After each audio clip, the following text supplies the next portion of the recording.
Magandang araw po sa inyo lahat. Meron po akong ihahatid na magandang balita. Yung siyam na marino na ating kababayan ay naligtas mula sa lumubog ng barko, yung MV Eternity Sea sa Red Sea noong Hulyo, at sila ay binihag ng mga Houthi sa Yemen. Sila po ay pauwi na. Itong Miyerkules na dumating sila sa Oman mula sa Yemen, at sinalubong sila ng mga tauhan natin sa Philippine Embassy sa Muscat at saka ng Department of Migrant Workers. Papasalamat tayo sa lahat ng ginawa ng DFA, ng DMW, ng Philippine Embassy sa Oman. At huwag po natin kakalimutan na magpasalamat sa Omani government dahil sila talaga ay walang tigil na tumutulong sa atin. At kaya't pinapaabot ko ang pasasalamat ko sa Sultanate of Oman. Ang namumuno ay ang Sultan Haitham bin Tariq.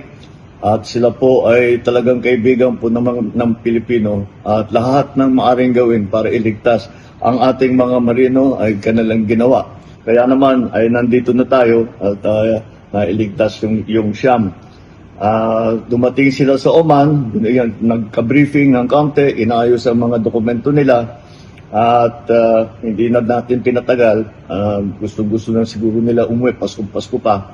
Kaya pinauwi na natin at parating na rin sa Pilipinas. Ipapaabot din natin ang ating pakikiramay sa pamilya ni Mr. Neil Roy Faner, dahil po siya ay sumakabilang buhay nung inatake yung barko na sinasakyan ng mga marino natin. Ito po ay ating ginawa dahil alam naman natin na kuminsan delikado ang nagiging buhay ng ating mga marino, dahil kung saan sila pumupunta, napapasok sila sa war zone, kung saan yung mga lugar kung saan may gera, nadadamay sila. Kaya mabuti kahit medyo natagalan ay sa wakas ay makauwi na ang ating mga kababayan.